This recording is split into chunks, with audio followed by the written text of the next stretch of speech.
રાજકોટ જિલ્લાના ઉપલેટાના ભાયાવદરમાં railway station road પર આવેલ બે પુલ અતિ જોખમી હોવાથી ગમે ત્યારે ગંભીર બ્રિજ જેવી દુર્ઘટના બની શકે તેવું લાગી રહ્યું છે અને તેમાં નિર્દોષ લોકોનો ભોગ લેવાશે તેવું ચિત્ર સામે ઊભું થયું છે। ભાયાવદરમાં ગંભીર પુલ દુર્ઘટના પછી તારીખ 15 જુલાઈના રોજ કલેક્ટરના જાહેરનામા મુજબ સાગર ચોકથી રેલવે સ્ટેશન સુધીમાં 3 જૂનવાણી પુલમાંથી બે પુલ જર્જરિત હોવાથી આ પુલ ઉપર એંગલ મારીને ભારે વાહનો માટે પ્રવેશ બંધ કરવામાં આવ્યો હતો। તે સમયે R&B વિભાગ દ્વારા સ્મશાન તરફથી જૂના રેલવે સ્ટેશન બાજુ અંદાજે 1 કિમી ના અંતરે મોટા વાહનો માટે ડાયવર્ઝન કાઢવામાં આવ્યો હતો। ત્યારે બીજી નજીકમાં ડાયવર્ઝન કાઢવાની નગરપાલિકાએ માંગણી કરી હતી। આ વિભાગે બીજો રસ્તો કાઢવાની ના પાડી દીધી હતી। ત્યારથી જ R&B વિભાગ અને પાલિકાને અણબનાવ ઊભો થયો હતો। તારીખ 6 સપ્ટેમ્બરના રોજ પાલિકાના JCB દ્વારા પુલની આડસમાં મારેલ એંગલને જડમૂળમાંથી ઉખેડીને ફેંકી દીધા હતા।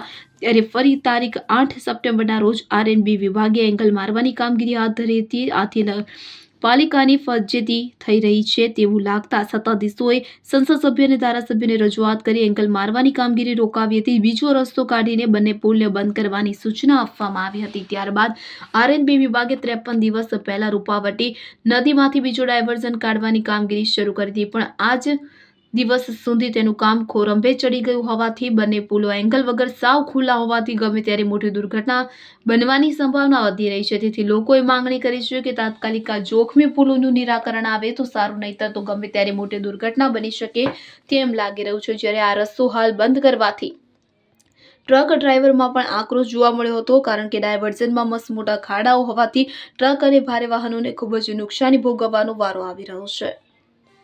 હું સરજુ માકડિયા, બાંધકામ ચેરમેન, ભાયાવદર નગરપાલિકા। વાત કરી R&Bનો રોડ અને ડાયવર્ઝન બાબતે જે પ્રેસ મીડિયામાં હમણાં સમાચાર ચાલે છે એના વિશે કહું તો R&Bનો બે પુલ જે ડેમેજ છે ને કલેક્ટરે તેનું જાહેરનામું બહાર પાડેલું છે।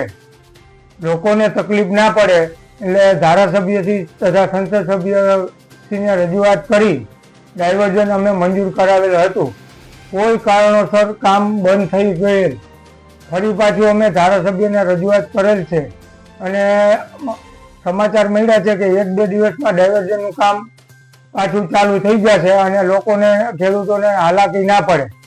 અને R&B અને નગરપાલિકાને કોઈ પણ પ્રકારના કાંઈ અમારે એની સાથે કાંઈ કોઈ તકલીફ નથી, લેવા દેવા નથી। વિરોધ પક્ષ ખોટે ખોટું નગરપાલિકાને બદનામ કરવા નગરપાલિકાને વચમાં ઢસેડે છે, પણ લોકોને તકલીફ ના પડે અમારી જવાબદારી સમજી અમે વારંવાર રજૂઆત કરેલ છે અને ધારાસભ્યના પ્રયાસોથી 1-2 દિવસમાં ડાયવર્ઝનનું કામ પૂર્ણ થઈ જશે। હું મુકેશભાઈ ડ્રાઈવર બોલું છું, બરોબર છે। મારા પુલ નબળો થઈ ગયો છે, અમારી કોઈ ના નથી, પણ પહેલાં અમને સારા મેલું ડાયવર્ઝન કાઢવો, જેને કારણે અમારી ગાડીમાં નુકસાની આવે છે, પણ ત્યાર સુધી અમને રજા આપો, ચાલુ રાખવાની, ડાયવર્ઝન નીકળી જાય એટલે અમે ફરીને આવતા જઈશું, બરોબર છે। બોલો તમને તકલીફ શું થાય? અમારી ગાડીમાં સાહેબ નુકસાની આવે છે, વેરેન્ટેજ આવે છે, બરોબર છે, ખાડા છે ડાયવર્ઝનમાં, બરોબર। હાલો, અમે કમાતા કોઈ હોય નહીં અને ભાડા અમારા એવા હોય નહીં કંઈ, બરોબર છે। નુકસાની આવે તો અમારું ઘર પરિવાર કેમ પૂરું કરવું? સારા મેલું ડાયવર્ઝન અમને આપો, પછી તમે તમારે રોડ બંધ કરી દો, પુલ નબળો થઈ ગયો છે, અમે માની છીએ, બરોબર છે। તમે ગાડી ક્યાં ખાંગી કરો છો? ખાલી હિતેશભાઈ ગાયત્રી સિંગદાણાનું કારખાનું। સરફરાઝ કોડી સાથે ઉપલેટા। હવે જુઓ દેશ દુનિયાની તમામ ખબરો તમારી આંગળીના ટેરવે। ઉઠાવો મોબાઈલ અને ગૂગલ પ્લે સ્ટોર પરથી ડાઉનલોડ કરો અમારી CN24 ન્યૂઝ મોબાઈલ એપ।